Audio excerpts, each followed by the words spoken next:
Hello, y'all. My guest today has spent over 10 years working and changing and making her mark in the beauty industry. She has collaborated with some of the biggest beauty brands in the industry. In 2020, she launched her very own successful lifestyle brand, Forever Mood. Did I mention she won an NAACP Image Award for YouTuber of the Year, WWD's Influencer of the Year, and was a nominee for the People's Choice Awards Best Influencer. Please help me welcome Jacqueline Lanier. Oh my God. Olaiwola, Oyishola, Bolayimi, Aina. Ladies and gentlemen. How did you memorize that? Jackie Aina. Oh, I'm so glad that's over.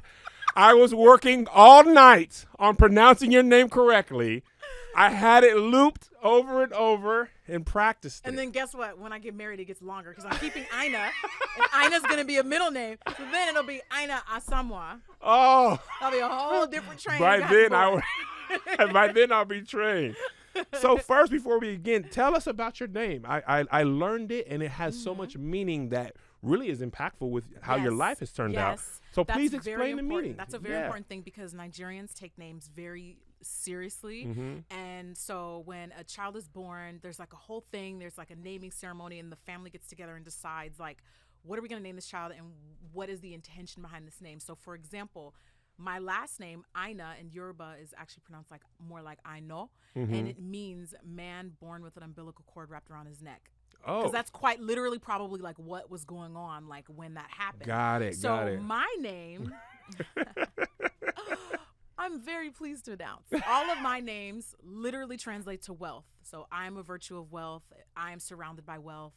That's kind of like the general consensus. Like, I guess my parents really just wanted me to do well. So, I'm like, all right, okay, what better way to like quite literally name me that? Yeah. But it's really cool because like a lot of times you don't know where your name. I don't know what Jacqueline means. Right. I know it's like probably French, but like I don't know the meaning behind that. So it is cool to like have that to lean into and say like, this is what my name means. I love that, caretaking with names, and then you like actually walking that path. So it's like your parents took the time to be intentional about your name, and then you fulfilled that destiny. It's not just like, hey, what's your name? Kevin. All right, cool. My mom literally heard my name on a commercial while watching a soap opera, and she was like, great name. I mean, there's nothing wrong with that either. No, Jackie, I want walking in ideas. well. Kevin Allen. I mean, I'm sure you're not doing too bad. You know what? God is blessed. Amen. We are. So what was it like growing up with an American mom and a Nigerian father? How was that experience? So I know that like, okay, if Patreon is a safe space, then I feel safe sharing this. Yeah. But it literally honestly felt like seeing two different like almost like an interracial couple because they were that different. And I didn't get it. Like when you're young, you don't get it. Like the difference between like race and ethnicity. When you're a kid, like you don't have those conversations. So I'd be like, why are he saying this stuff? And why is she saying this stuff? And why he acting like this? And why is she acting like this? And why he expecting this? And y'all not on the same page. I'm confused. Y'all not on the same page. First of all, my parents should not have been married. That's the first thing. They should not have been married, and they're not married anymore. But yeah, it was night and day, like very, very different. Good ways and sometimes not so good ways. Got it. Weren't, a lot of times they were not on the same page about a lot of things, and it was very evident culturally that they were very, very, very different. But it's not to say one is better than the other. Sure. At all, because I think sometimes a lot of times people get that as like it's like no. It's just they were that different. Like they were literally that different. Yeah. And it was a cultural thing. It wasn't like a personality like I like sports. I don't like. It wasn't stuff like that. It was like y'all are not like.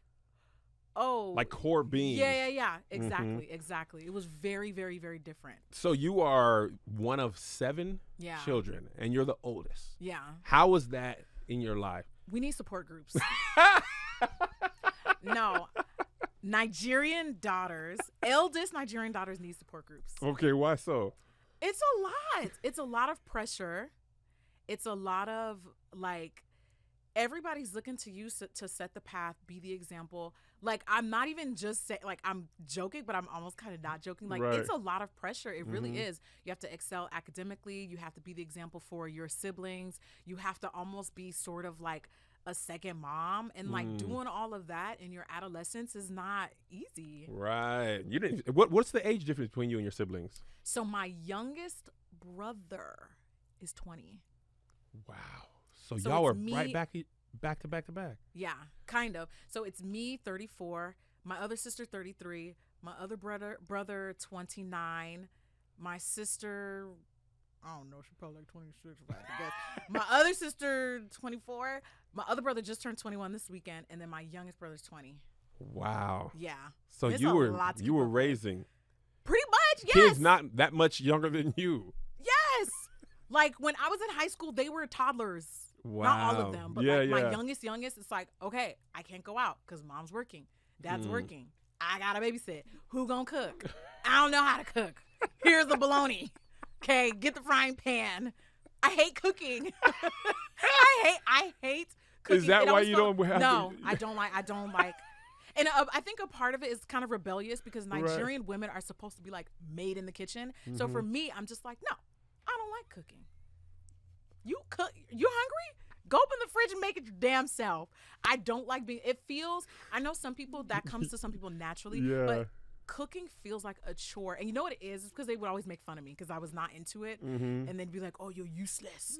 And so I would literally, I tied my worthiness to like what I could do in the kitchen. So because I feel like I'm more than what I could do in the kitchen, I think it messed with me Got it. psychologically. So now that's not a part of your No. life on a day-to-day basis. No. Chef Ayo says hi, by the way. She's Oh, at our house. it's- Yeah. She's literally Tell at her our I house said right now. hello. Oh, she was great. I know. Oh, life-changing. How do you go back from that? You don't. You tasted her food. I listen. I think fondly of it from time like, to time. if you're not going to do that, What do you want me to do? don't even bother. Yeah. So tell me Goodness. about La Salette. Oh, my God. Mm-hmm. Yeah, you did your research. Marquita Bradley producing. She does the Okay. research. Did some Googles. Oh yeah, we do These that are work. good, hard-hitting questions. Yes, too. we're taking. Look at this, Jackie. I like Tony, that. The let branded we are card. serious here. This is Jackie Aina. By the way, this is just Patreon early. This is going out to the world. Period. That's Okay. fine. You know, whatever you Google about me is there because I put it there. Well, we're gonna talk about that later. Because Hold let me that tell you thought. something. So I went to La Salette Elementary / middle school because I'm from La Puente. I'm from San Gabriel Valley. And most of the time I was like the only black girl in my class. And then all of the other, not only in the class, but like in the school, like the only black people that were at that school were usually like my siblings or like a cousin. Like it was like we were the only black people in the whole I thought you were gonna say my was- friends. No, my relatives. It was like my actual siblings. Because La Puente is predominantly like Latin, Mexican, El Salvadorian. Right. So we were always like outnumbered, but it was fine. Like nobody really bothered me. It was cool. So what were you like as a student? Were you shy, outspoken? Oh, very, very, very like I'm just here for the grades. Just Really? Here for the grades. I was not pretty. I was kind of ugly actually. I had a big forehead. Kind of ugly, I Jackie. didn't really like grow into my facial features till I was like maybe 15. But yeah, I was just like kind of like awkward. Like, I feel like most kids are. Absolutely. Not right now because y'all are like contouring at 11. It's getting scary. But yeah, I was just like every average lanky awkward kid. I wasn't popular. I wasn't like Really? no. And when I look at like the one thing that I did do and I admire about myself now looking back is I loved fashion when I was young. And my mom was a seamstress, so she would make our outfits, and I used to just wear the most. Why would you wear that? But like I didn't care because like it was me, and I think that was like my personality early on manifesting itself into like who I am now because I'm a very like, okay, if you don't like it, that's your own problem. I'm gonna wear it. Like I love that about you. Even I take if that from you too. I'll be like, man, Jackie don't care. I'm gonna not care. I mean, because like, why would I care? You know what I mean? Like, why? Because I just feel like if you didn't like buy the outfit, like, why do you care if I'm wearing it? You know? Yeah, I agree. But yeah, I don't know why it was like. I wasn't like this super confident. I wasn't. I was just like a normal, like whatever kid. So you grew into the person we see on camera today. Yeah, okay, yeah, for sure. Now, is it true that you attended 3 different high schools? Technically, yes. Technically, yes. So did I. So you did. I really did. Ninth Which high grade schools? in North Carolina, I went to Albritton. And in 10th grade, I was in El Paso, Texas. And then 11th grade, I was in Washington, where I met Melissa. These are like all over the different- United States. That's One's a gotta be military even base. more- Yeah. Oh, One's a military wow. base. One's 95% Mexican. And then one is predominantly white. Wow. Yeah. Okay, that's psychological. That's hard. Yeah, But I was went it to tough on 3 you different high too? schools, but it wasn't the same. It was different circumstances for me. So you were a military kid, right? So I did a summer school semester at like this super. I don't know, for lack of better words, like Wilson High School. If you guys are from San Gabriel Valley, then you know Wilson is like Wilson. You go to Wilson. Ooh, you go to Wilson. You go to Wilson. So, you know, Nigerians take academics very, very, very highly. Yeah. So they really wanted me to go to Wilson because like Wilson was like the school where you went to like go to like down the path of college and all that stuff. And so I was just like, I don't want to go here. I don't want to go here. Like I was just like not into it. So I spent like one summer school semester there and somehow, some way convinced my parents to let me go to La Puente High School where all my friends were going. So I spent up until senior year at La Puente. And then senior year, they were like, okay, we're going to move. And I was like, okay, where are we going to move? And then we moved to the Inland Empire. So we moved to Corona my senior year. So I spent half my senior year. I literally did my full 4 years at La Puente, but then halfway through senior year, we moved and I transferred to Norco High. Now, the really sticky situation about changing high schools was I dropped out of high school my sophomore year because my parents split up and we were homeless. We were living in shelters at this time. And it was like 6 months. Oh, wow. So I had barely made it back into reintegrating at La Puente because they knew the situation, like, you know, it was like a whole thing. Like my parents had to explain the situation, what was going on. They ended up getting back together, even though they shouldn't have. Yes, that is a drag. And we started back school and we somehow made it work and I was going to graduate on time. But when I changed schools, they were like, well, oh, you got to start all over explaining everything. What is this? So we were like, so, you know, like we had to do this thing, like we dropped out, blah, blah, blah. And they were like, yeah, you're not going to graduate high school. I don't know what to tell you, you're not going to graduate high school. So I was like, yeah, all right, bet. I don't feel like looking at y'all no more. So I will memorize the books. I'm not staying. I just couldn't. Yeah. I was like, I'm not staying here. Long story short, I ended up graduating on time and getting the Senior of the Year scholarship with honors, by the way. And I did graduate, but it was like hell or high water. It's either me or you, and it ain't gonna be you. I'm not staying here another year. So yeah, that was. But it was kind of annoying, like leaving my friend's senior year because it was like, what the heck? And at that time in high school, your friends are such a big part of like your life and how you see yourself. So to just drop out of that, move out of that, it had to be a lot. But you know what's so crazy is like when you're at that age, it seems so like gut wrenching. But like I don't know about you. I don't really talk to people from I had that same thought the other day. Like you think in high school, this is it. It's like, and then you move on from high school, for lifers. Like, you never see these people. Most of the people you never see them again. Especially like me. If you move, that's it. You know, you move not even out of the state. Just move to a different part of your city. You're different like county, and you're out. And were you a tutor? I was. Yes, I was a What grade? I think they were in elementary. I was an elementary school babysitter, and I was tutored. Them kids was bad. I hope they remember it. Them kids was, oh my God. I thought my siblings were a lot. I swear that little boy was like Sid from Toy Story. He was, but they were like so like sweet because you knew they weren't like intentionally bad. They were just like, oh, this is different. Yeah. Because they were white kids too, and you know it's different. Like different, very different. There's different cultures, like you were talking about. I was like, you just said that to your mama? All right, I'm gonna head out. Grabs Jan Sport backpack. I'm gonna head out. Oh out of my pay grade. That was fun though. That was fun. So tell me, I've read that fashion is your first love more than makeup even was. Is that true? Yeah. Is that from your mom making the clothes and all of that? I think so, yeah, because she would make all of our clothes because obviously we didn't have no money. So we would, like my earliest memories of like spending time with her would be like spending hours at Joann's fabric store. We would just be in there. She'd be picking out patterns and fabric, and she sews her bleep off. Like she is good. Yeah. And she gets the like industrial machines. She don't get them little starter really? ones. She gets like the industrial machines, and like and these are machines she's had for like decades. She made my prom dress. She would make like all of our school picture day outfits. Wow. Everything. Wow. Now most of us know you from makeup, but before we get to the mogul, because you're a mogul to me, I'm a big Jackie fan. My wife put me onto you. There you go, Melissa. Single. My wife, Melissa, put me onto Jackie Aina. Okay. Hey, Tell us about Kevin Aquan. Kevin Aquan walked So Jackie Aina could run. Oh, really? Yes, I love Kevin Aquan. So when I was in like high school, and I wasn't really wearing makeup in high school, but I was very intrigued by it. Mm-hmm. I think it might have been college. I think it might have been college. I don't remember if it was high school or college, but anyway, it was when I was young, honey.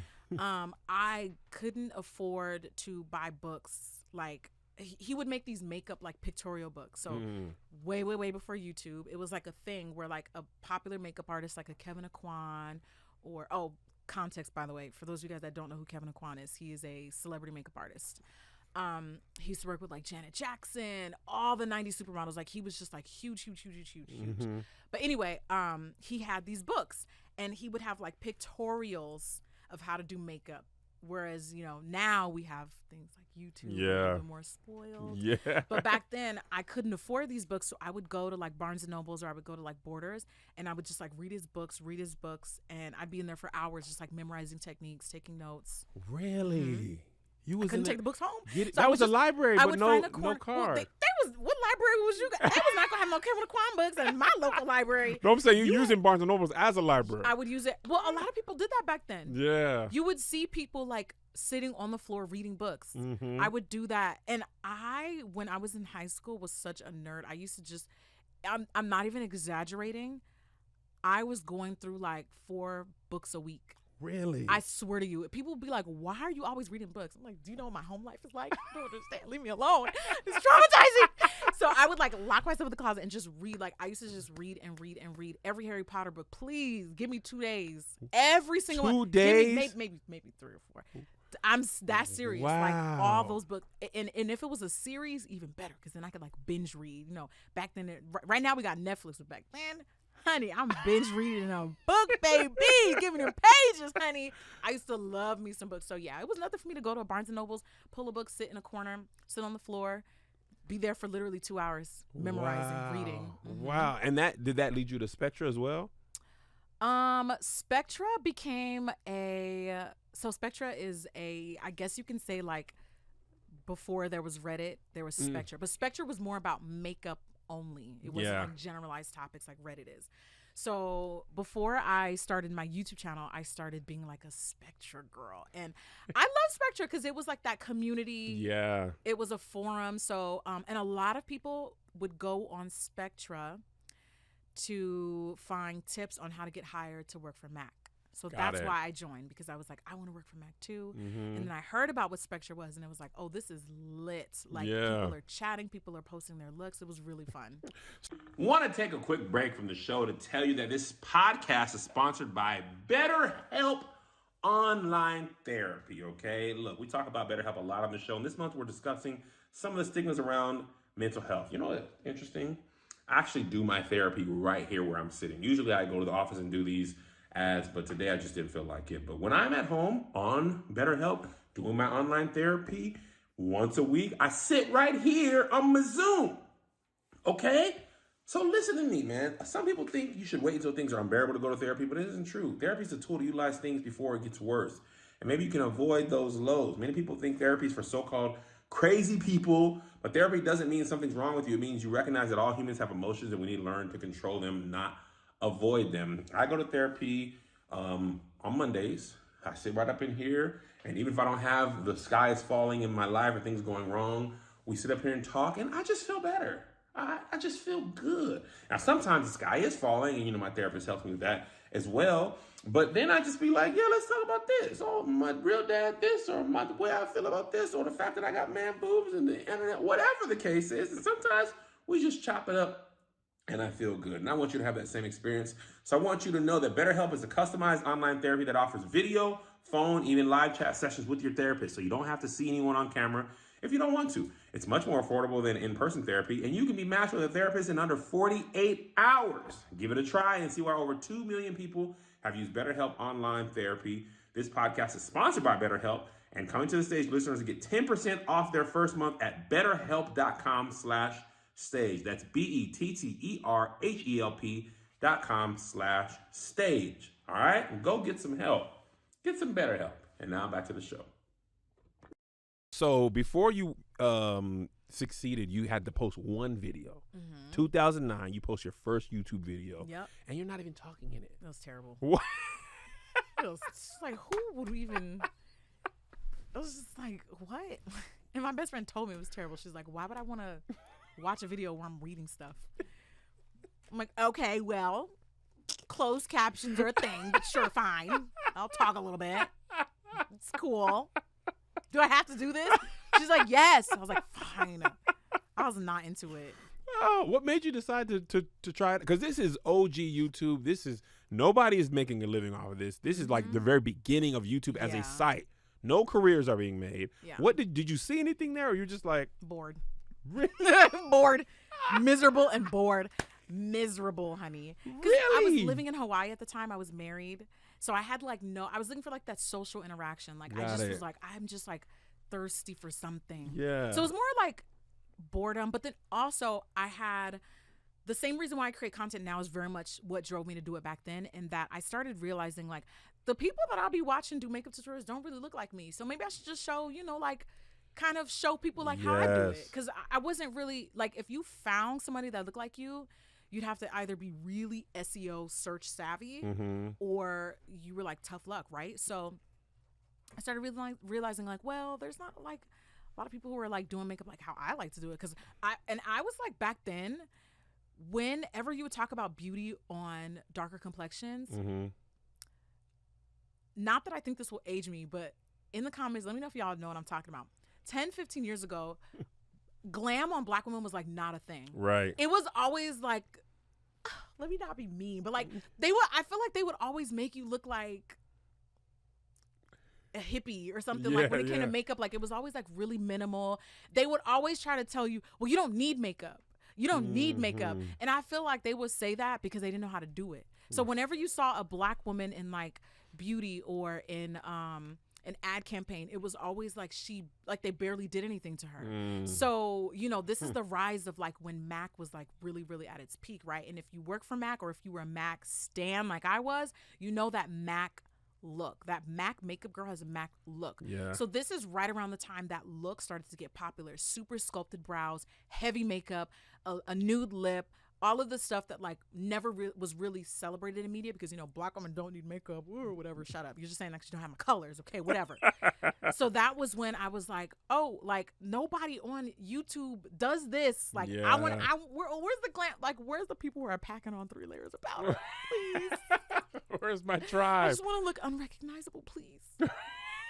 Not literally, but like, no, I'm not. And I'm not saying that like minimal makeup is bad at all. I think it's beautiful, but I don't know. Sometimes it's like switch it up. It's almost like sometimes when you see in campaigns, when you notice how a non-black woman's hair is styled versus, it's like they don't even touch the hair. Absolutely. They just leave it in it as is. They don't put any effort into it. They don't even try. That's how I felt makeup kind of was 10 years ago. It's like they didn't even try. So I'm glad that like as it started to get more and more popular, we started to see like it's okay to like black women want to put extra time and effort in how they look too. Absolutely. What does it feel like? Because I know my wife, the reason I know about you is because she was going through that, wanting to learn makeup and how to do it. And she's dark skinned. And she was like, there's a person who looks like me, who is fun, who is good. And she just watched your video. So that's why I heard your voice before I even knew who you were, But what does it feel like to be like almost like a godmother of a whole like division of YouTube that is a huge part? Like, I mean, you've launched brands and things like that, but you've taught people how to do makeup that are teaching their daughters how to do makeup. Well, I mean, that's what I'm here for. Like, sometimes people will say so-and-so copied your look, da-da-da-da. Another creator copied your look. And I'm like, that's kind of the point, guys. Like, it's okay. Like, I'm showing you guys, like, how to do. Like, that's kind of the point. It's fine. I don't have to get credit for everything. It's nice, but it's not really, like, that's not the hill I'm willing to die on. Like, I want people to learn how to That's interesting. be enslaved. You know what I mean? They copied you. Great. Yeah, that's why I made the video. Okay, I want to so show you how to do a smoky eye. So she liked the look. Right. So you took some notes. Right. Great. Is the point. Yeah. So let's talk about Mac a little bit, because Yeah. you were talking about Mac at their height, and I remember this time, and you were actually working. You were in the trenches too? I mean, I was just aware. I mean, it was Yeah. like Mac was the first store in the mall that my wife went to. Yeah. And the makeup artist there, you would go there for prom. They would go to the Yup. mall to get their makeup done. And a Saturday On a at Satur- a Max, good luck. It was like a Starbucks. Really? A Saturday at a Mac store, because then I ended up eventually working there. Yeah. It was intense. Yeah. What was that experience like? I have a love-hates. Not because of the company, but mainly like the experience there, because it was the timing that I was working there. It was a time where I wasn't really happy in my home life. Got it. And I had a really hard time integrating as like the only Black girl that worked there. Yeah. So that was like a whole different thing. Yeah. Yeah. But overall, I mean, it definitely taught me a lot about like retail, a lot more about retail. I already had a retail background going in, and just like kind of betting on myself. Like Yeah. I've never done that. You've done that now.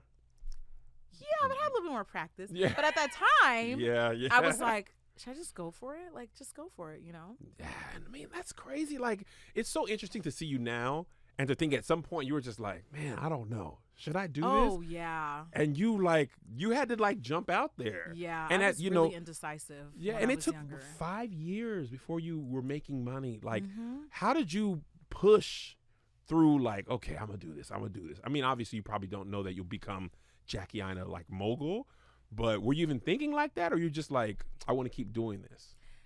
Yes and no. To answer your question, was I thinking about it? Yes and no. At the time, I was thinking more like short term. Like I just don't know what's going on with everything else in life. Mm-hmm. But I've already put in like half a decade into being a YouTuber. Like, Right. what am I gonna do with this now? You know what I mean? Like I had to start looking at like all of the effort I had put into it up until then. Mm-hmm. So it was just like, it can't just be for nothing, you know? It Right. can't just be something that I pack up and then that's it. Like, okay, then what? And I know I didn't want to stay in the military, and I Right. know I didn't want to pursue like going back to college because I kept trying. I went back at one point to like do like X-ray tech like my mom, and I was like, the same for me. And then I dropped out of way before then. I dropped out of college because I was like, the same for me. And then I ran out of tuition. I wasn't like, there was just Yeah. a lot. It was like a bunch of like circumstantial things that were happening. It wasn't like I was like, okay, I am so confident that I'm gonna be the next. It was just like, all right, well, that ship sailed. So you know what? You've already put 5 years in this. You got to do something about it. I Just love do that. something about it now. I love that, because a lot of times I think as people we think it's this bright light, and, No. and you were just like, No, not I at don't all. want to have to feel like I wasted 5 years. Yeah, So let me just go and see what the end gonna be. exactly. Because that's better than feeling like I wasted my time. And I feel like if I didn't actually do that, I would have regretted it. Yeah. If I didn't actually put 100, because I knew in those 5 years I wasn't giving it 100%. It was just kind of there, and it was a hobby. And I knew that if I didn't at some point at least try to pursue it full time, giving it my all, I really felt like I would have regretted it. Man, you pushed. And I pushed. So did you have one moment or one season of life where you're like, hold up now, this is like my life. Like, this is my Yes. career. Like, what was that feeling like when you realized, oh my gosh, it's working? Like, something that didn't exist as a job when you were in high school is now like not only a job, but it's a career, and it's lucrative. What did that feel like? It is nice to be able to use things like autopay.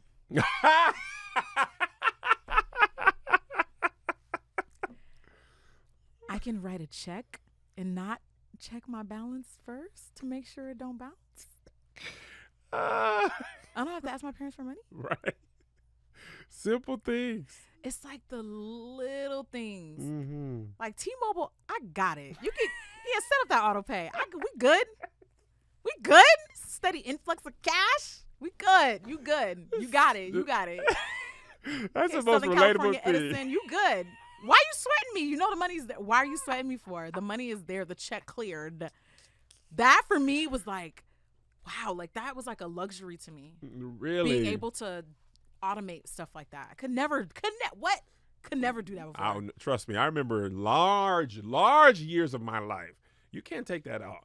the 28th of every month? I don't know what the 27th might be. Slow down. You just gonna trust that that's gonna be in down. there? Yeah, I don't care if it's $11.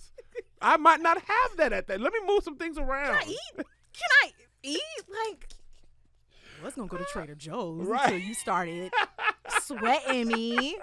Damn, just wanted to buy some cabbage. Gosh. So what was it like as your audience grew and your influence grew? Was there anything that you weren't prepared for that you were just like, this is unexpected? You know what? I feel like, and this is stuff that I've been talking about recently in the video we talked about earlier. I think it's not really like negativity of being an influencer. It's like the different, more personalized stuff. Like, I wasn't prepared for people to like make comments about family. It's like, come on, y'all. Yeah. Family is off limits. Right. Like, they don't, like, why do we have to be weird? Right. I think it was that kind of stuff. Or, and I make this, I'm very, very vocal with my audience. So like, I tell people, I don't like that. You can't be talking to me like that. Right. And they're like, okay, got it. We're good. Yeah. They don't take it personally for the most part. But I don't like when people because I don't put myself out there like that. So when, like me and Dennis started to get more serious, they started to see more of him. It became like, when are you guys going to have kids? I wasn't, it was like, we are just here for the makeup. Why are you talking about my womb, child? Like, we was just talking about makeup. We was just talking about lashes, and now you asking me when I'm going to be with child. This is very uncomfortable for me because I feel like if I don't volunteer it, like, why are you asking me about it? You know what I mean? So that was something that I was just like, whoa. I always thought the influencers who put that stuff out there got those types of questions. Got it. And you realize they come regardless. They come regardless, whether you allow them or not. And that is something that I struggle with a lot, is people like stepping over the very visible boundary that I create about certain topics. Because I think you probably more than even, honestly, I envy you. I mean, I could have done it now, but I feel like it's too late. But you'll be like, this is my life. Don't talk about it. Leave it. Just like leave it alone. Like, it's okay. Like, we can talk about everything else. You want to go shoe shopping? It's fine. We can talk about everything else. Let me just have my little corner of peace. You feel me? But I've always been like that. I've literally always been like that. Me and my sister were joking the other day. She said, speaking of kids, but she literally was like, you probably wouldn't even tell me you had a kid until they were in college. So like, if my own family members get it, like, why would anybody think I'd be an open book online? Yeah. Like, I don't talk to everybody about everything, and like, that's okay. Like, it's not. But I think some people are so used to like content creators like oversharing that they think it's weird. Yeah. Like, sometimes people will ask me like, why don't you talk about that? And I'm like, what do you mean why? I don't want to. Simple what do you mean? That. There's no explanation required. I don't want to. Like, why haven't you posted about your wedding planning? Why would I? Like, I don't. I think that's a part that I'm confused. We as creators, part of our, personality, you invite people in, right? And then sometimes people feel like, oh, we know you. So like, we are friends. Yeah. And you'd be like, but we are not. But there's like, even with, this is the thing. This is why it's like kind of conflicting, because even with like the people that you know in real life, and you can be friendly with them, but there's still going to be boundaries, right? Like colleagues, coworkers, they're not going to know every part of your life, and that's okay. But we can still banter, and we can still talk about, like, there's definitely times where online where I'm vulnerable. I share personal things. Yeah. I want to be able to do that, but it comes at my terms, and it's not to my detriment. You know what I mean? Like, it has to be on my terms and when I'm comfortable. Because sometimes people will say, I would love for you to talk about what happened in your marriage. And I'm like, I'm just not, they'll say things like, and I don't think they mean anything by it. But they'll say things like, I'm curious to know. And it's like, well, I don't share things to pique people's curiosity. Like, I share things if it's relevant to the conversation or if I'm comfortable. But, like, that's cold tea. We ain't got to talk about. Right. I don't have to reignite trauma. You know what I mean? So I don't know. It's just like it's always meant to be on my terms. I love that. I honestly have had to kind of like redraw some of my own lines, and I'd be looking at you and I'd be like, man, Jackie can do it. So can me, Kevin. I mean, like, yeah. Why not? And it's also never too late. Like, just because maybe you've, like, I don't know if this is the case with you, but you said like it's a little bit too late for you. Well, I have, especially like with my Patreon audience, and I think that they're watching live. Hello, Stage Crew. I think what they have allowed me to remember that even if you used to do it, you can come back and be like, I know you might be used to this, but I'm gonna pull that in. And, I'm going to pull my stuff in a little bit more. Because now I used to share everywhere I went on vacation. Now I'd be like, sometimes people use that against you and stuff. So sometimes, if I feel like I do it. But sometimes I'd be going and doing stuff, and you'll never know I was there. Unless somebody else, is there with me and shares it. But other than that, I used to feel like I had to give them all of my life. And sometimes when your life is used against you, then you're like, oh, snap. That's what it is. And that's what that's what I try to share. That's the context that I try to give to my audience is that it's not that I'm just like this prude who doesn't like letting people in. It's just that, unfortunately, the internet has showed me what happens when you give them too much access. Yeah. And so I'm responding to that by being a bit more reclusive and being a bit more, private about certain things. Not because I don't want people, like, of course, duh. Like, I want to show people, like, everything. Yeah. Especially because you guys know my personality. Like, when I like stuff, I want everybody to know about it. I won't shut up about it. But you just can't. You can't because, again, it'll be used against you. And who the hell wants that? It's annoying. Listen, once that is happening, you almost like, it's like you go into protection mode. You feel small. Yeah, you're like, oh my gosh, this what I done gave y'all everything. Y'all took the stuff that wasn't supposed to be for y'all. I know. And you turn that into videos? Why you make videos about me? It ain't nothing but what? And then you be like, well, never mind. Yeah. Next time I won't do that. I know better. So want to take a quick break from the show and tell you about Blue Chew, where you can take a quick break from life and get some premium pumps in. Get a quickie in with Blue Chew. You ain't got to wait all day. Listen, this year, guys, it's time to get off the couch and get back to the bedroom. Blue Chew can help. We know that confidence can take you far in life. When you feel confident, you're at your best, especially when it comes time to step up to the plate and hit a home run, maybe even a grand slam.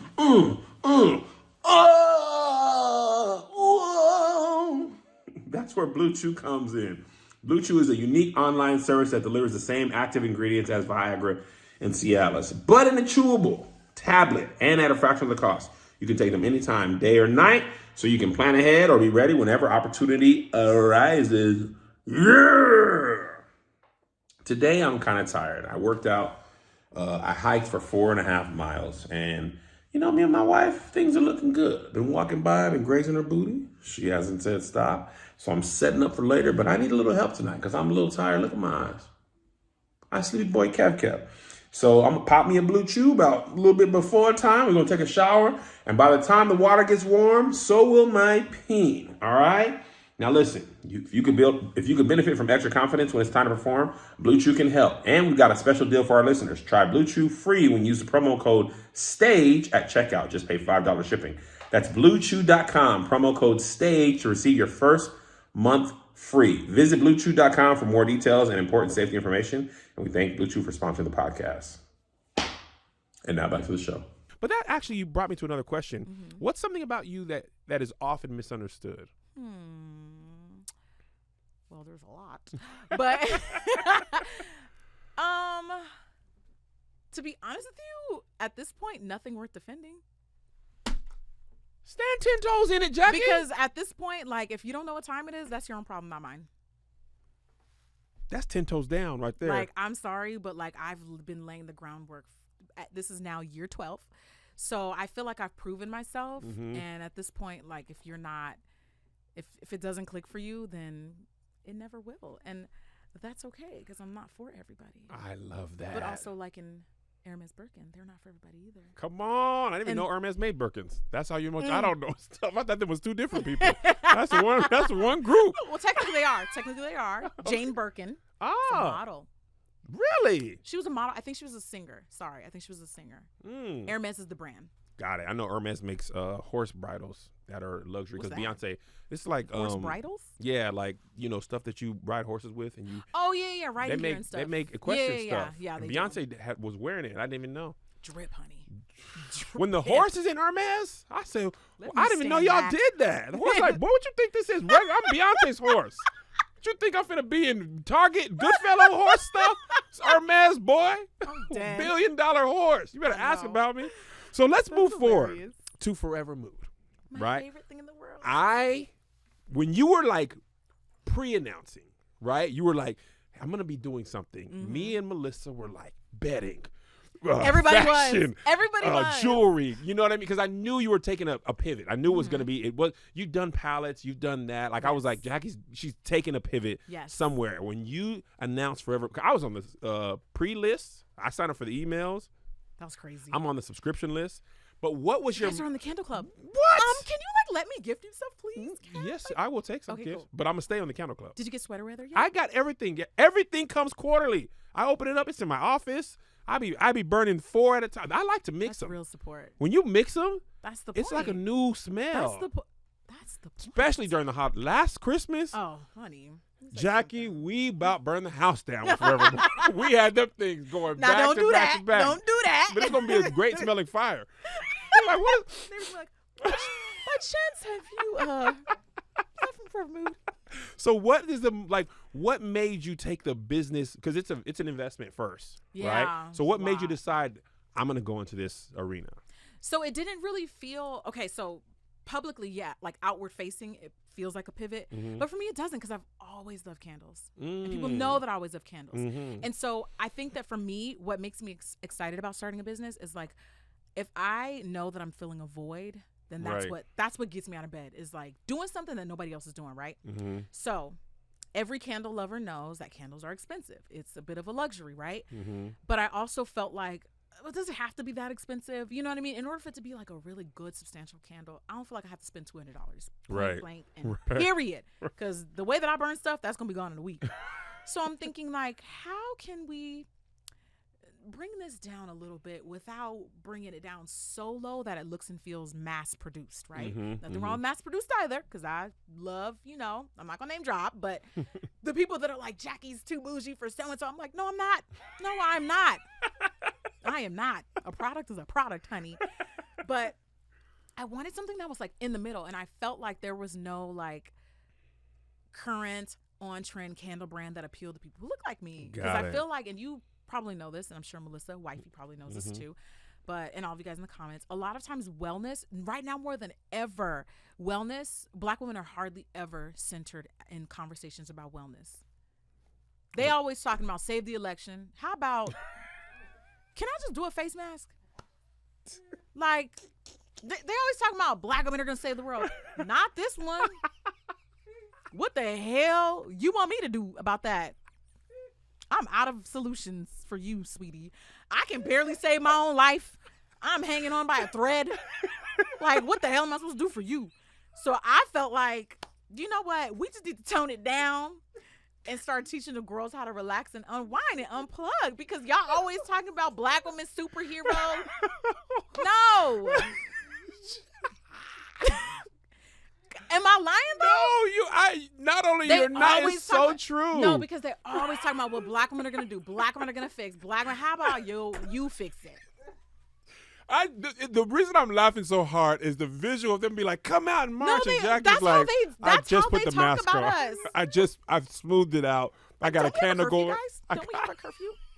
I got a bubble bath going. Are you praying for vaccinated, y'all. first of all? Are you vaccinated? That's the first thing. Before you call me, are you vaccinated? Third of all, what the hell you gonna do? And it'd be like grown men talking about what Black women, what are you gonna do, sir? Why are you looking for me for? I'm barely managing my own life. Oh my God. Yeah, I just really felt like there's just not enough conversation. Yeah. Like, I don't know. At first, to me, it just kind of started as like a conversation. Like, how can we just make like people feel good? Mm-hmm. And it's obviously not a Black woman exclusive. No, I get it.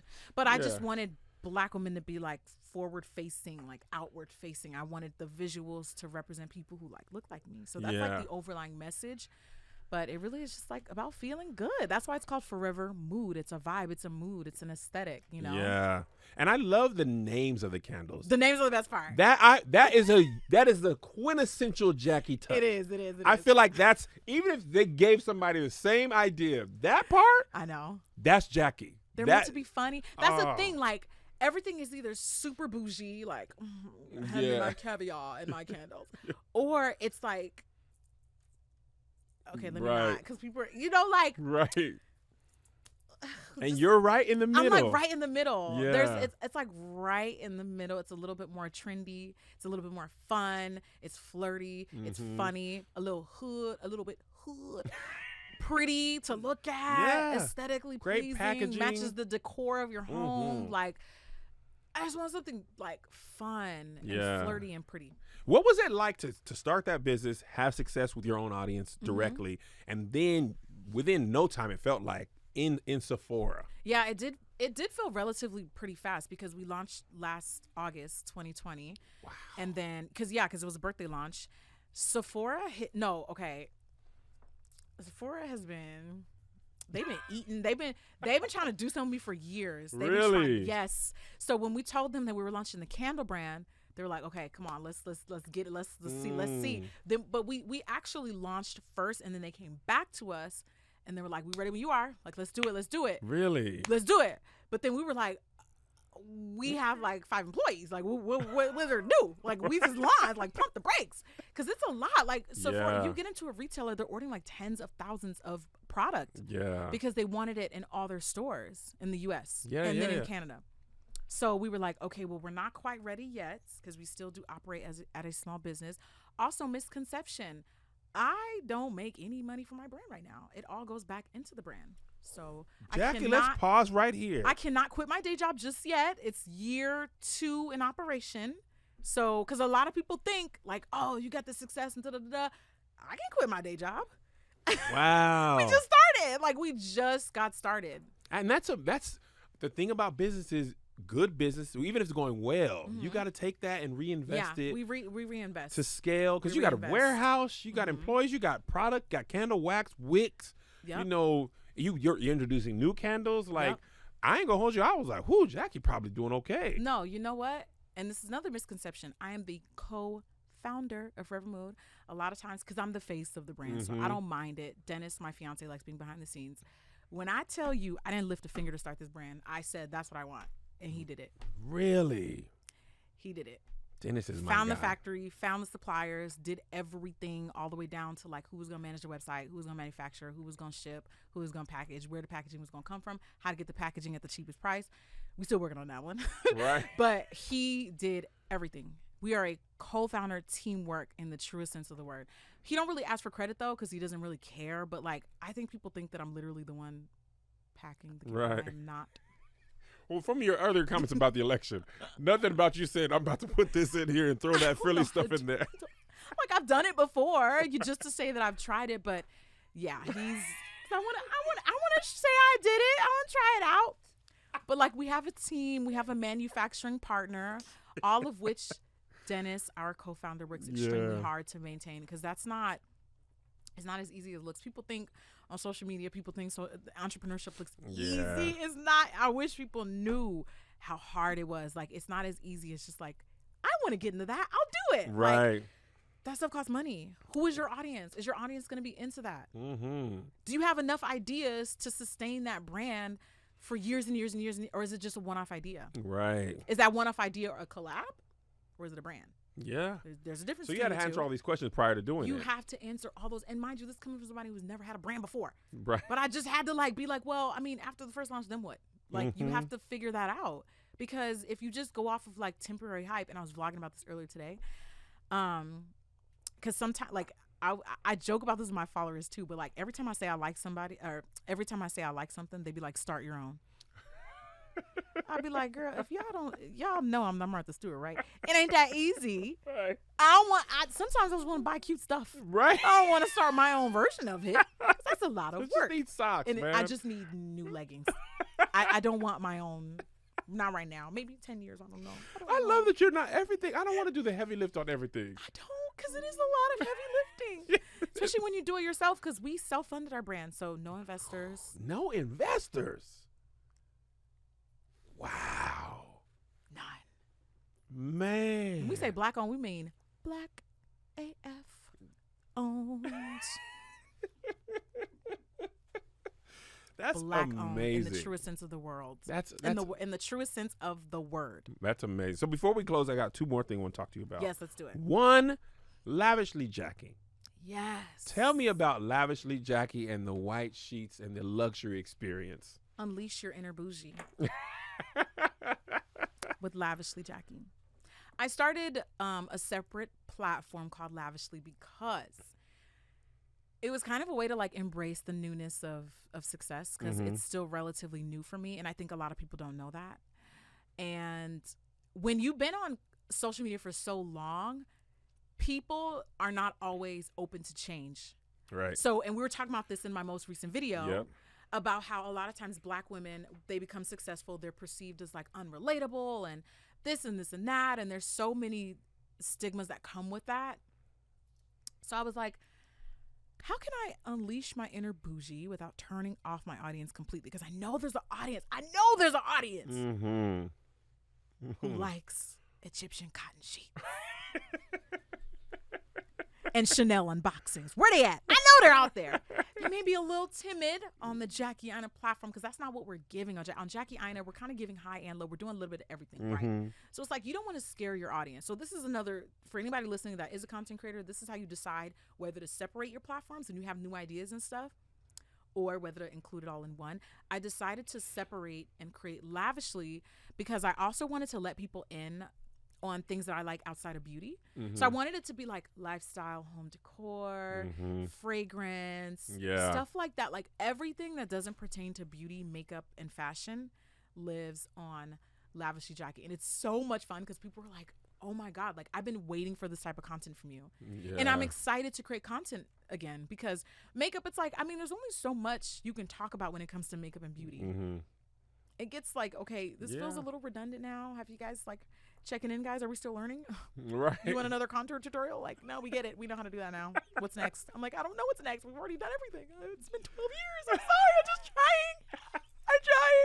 Like, I don't know what else to do. Right. You know what I mean? There's only so many techniques I can teach, you know? Yeah. It's like passing the torch on to the next wave. Like, okay, and I love that some content can be aspirational. It can be aspirational, but also it doesn't have to be like thought-provoking too. Sometimes no thoughts. Empty head, no, just vibes. Just no thoughts. Listen, you're being funny, but low-key, you know, TikTok will just serve you stuff. I know. I spent the other day on tour, I couldn't sleep. TikTok Why? served, I don't know, I was just up. Melissa was asleep, and TikTok served me, it's called horse ferrying. And the guy, he basically gives manicures to horses. He takes their horseshoes off, cleans their hooves. I saw. Wait, you tweeted that? Yes. I was Jackie, watching that too. I was confused. 2 hours. I was mesmerized. Wow. I said, man, they don't hurt the horse. I was thinking that too, because they like scrape. Scrape. It's basically like cutting the toenails off. And sometimes you just want to zone out. You just want to zone out and see pretty stuff. It's fine. You go and make your bed, I'll be like, them sheets is white. I know. I like that. I got a hack for that too. I watch. Yup.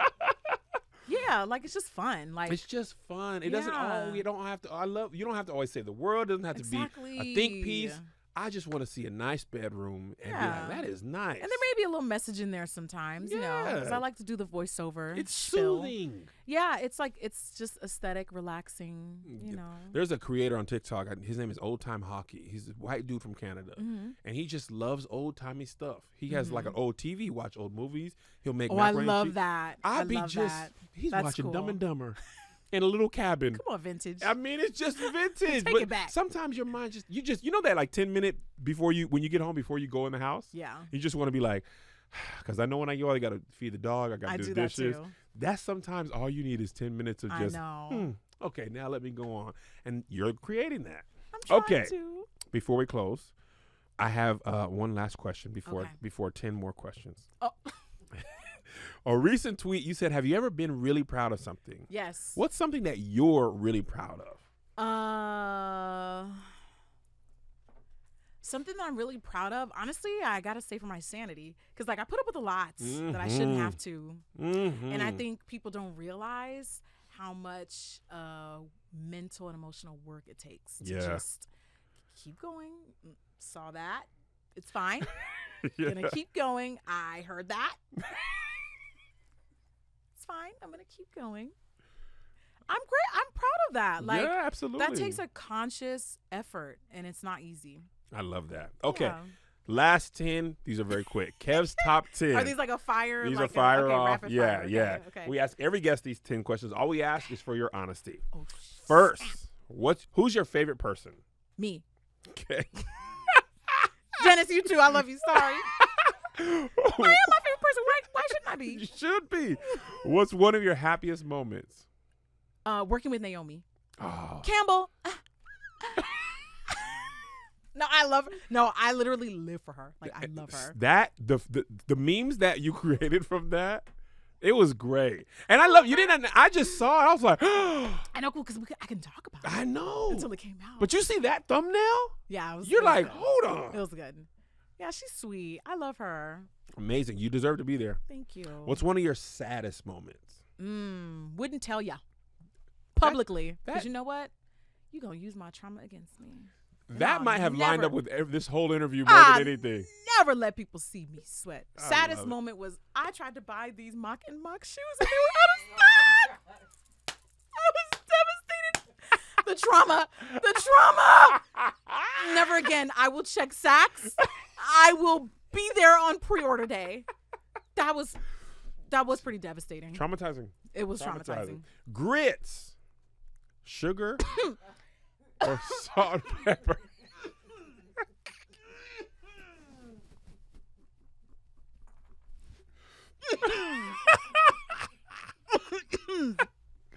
Don't tell me you don't like grits, Jackie. I don't like grits. I knew it.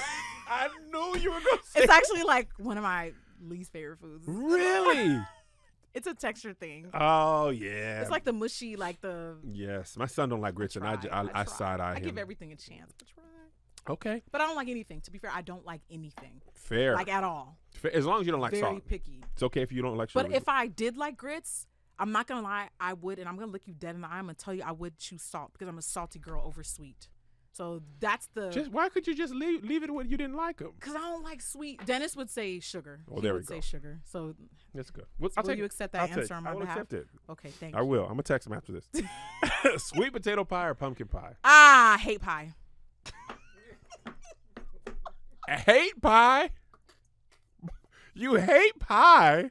Who hates pie? There's so many different types. Can't stand pie. I know how people like. I don't like hot fruit, but there's Hot fruit? What the hell does that even mean? like hot. You know, apple pie is No. hot. It's hot fruit. Oh yeah, that's true. My wife hates hot I don't fruit. eat nothing like that. No pies. No. Mm-mm. No. Key lime? No. Absolutely not. No. Really? Mm-mm. Can't do it. Okay. Mushy. It's mushy. No, I guess meringue is no. No. I get it. No cheesecake. No, I don't like cheesecake either. Okay. what did Overrated. you- Overrated. Wait, so is cheesecake a cake or a pie? Me and my stylist were talking about this. Is it a cake or a pie? Okay, so to me, I'd have to go with Choose wisely. I think a pie. I think it's a pie because it doesn't have a crust. Yeah, it has a crust. It has a crust. Even I and know cakes that. don't have crust. Cakes don't have a bottom layer of crust unless you burnt it. then you might need to stick to makeup, sweetie. Like me. Don't quit your day job.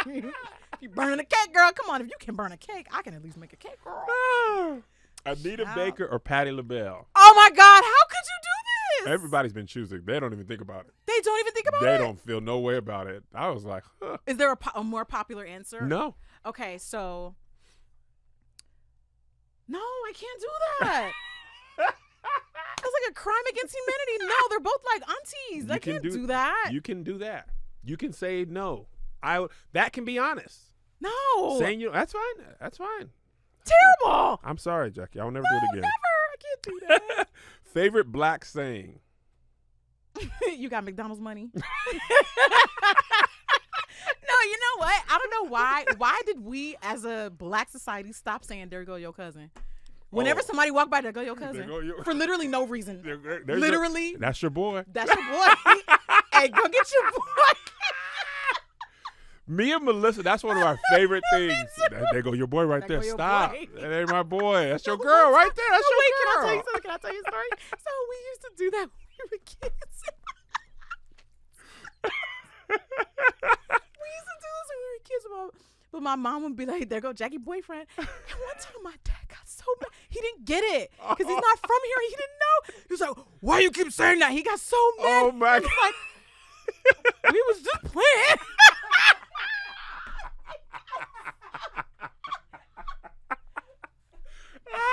They said, there go Jackie boyfriend one too many times. He's like, why you keep saying? Because there would always be like a not very, I imagine. like that's a very the whole fun of the joke. Unpleasant looking fella. And, he'd be like, hey, like, but he didn't know we were joking. He didn't get the poor guy. He didn't get the joke. That's what I'm telling you. Like, the whole like Black American, like he didn't get it. Like he didn't know the. He thought that was really my boyfriend one time. Oh my God. That was funny. I'm sorry. Some of those language barrier moments were like the true like tear, like, and then sometimes you could not laugh because he would get mad. So you would just have to leave. Like, I just gotta go. I remember one time I got in trouble and I was supposed to get a little pop, but one day I was just like, run. So I ran. He went to go. Nigerians love a good slap, child. So he went to go slap me, and I ran. And I don't know what spirit, I don't know if the spirit of my ancestors took over me, but somebody told me to run. I ran, and then he tripped. And I couldn't laugh. But he started laughing, so then I started laughing. And he tripped bad. Oh my God. Leg in the air. See, I'm protecting my ancestors, protecting me. Let's stop messing with a child of God. My ancestors are protecting me from my ancestor. Your daddy. He's part of your. That was funny. That was. Oh, bad. that's great. That visual with the leg up. No, it was a lie. You were all the way out there. It was a lie. I tried to hold it in, but then he laughed. So I was like, okay, it's safe. Yeah. It's safe. Okay, 3 more. What excites you?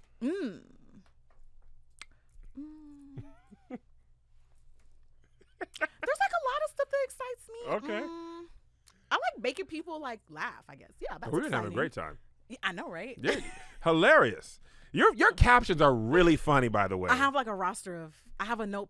Do you really? I do. Because I can't think of that stuff on the spot. So if you think of something funny, you got to write it down. Got it. Save it for later. And the less the caption corresponds to the picture, the better. Absolutely. Just say something stupid that I'm not like. What did I gotta be like? Speaking of Netflix, do y'all like my shoes? Like, what did that? Yeah. How does that correlate? But what about back to the Netflix part? You're not wearing shoes in this picture, so what is? Like, people don't care. All right. What bores you? Ooh. You know what? I'm not gonna lie. Like, people who are self-deprecating when they're like, I'm so. I'm just like, oh, shut up. Everybody is okay. Shut up. We get it. We get it. Like, stop. You're killing the vibe. I don't like when people put themselves down openly because I feel like sometimes they're fishing for like compliments. That really is just like, snooze fast. Like, got it. All right, last one. What do you want your legacy to be? Ooh, I want my legacy to be that I made people who look like me feel amazing. Oh, that's good. I feel like you're doing that. And look amazing too. And a lot of y'all amazing. are already doing that. I'm just adding to what's already there. Ladies and gentlemen, Jackie, Aina, please, if they don't know you from before this, please tell them where to find you. At Jackie Aina everywhere, and on TikTok, Jackie Aina, Instagram, Jackie Aina, YouTube, Jackie Aina, Twitter, Jackie Aina, and on my other Instagram, if you're a little bit more bougie, like the finer things in life, at Lavishly Jackie. There you go. Please watch unedited versions of this podcast on the KevOnStage studio streaming service. You can also watch them on YouTube, Facebook, listen wherever podcasts are found. We appreciate you, Jackie. Thank you so much for being so kind to grace us with your presence in studio. Thank you guys for watching. You are loved. Till next time, peace. Bye. Thank you, Kev. Thank you, Jackie. Amazing. Thank you.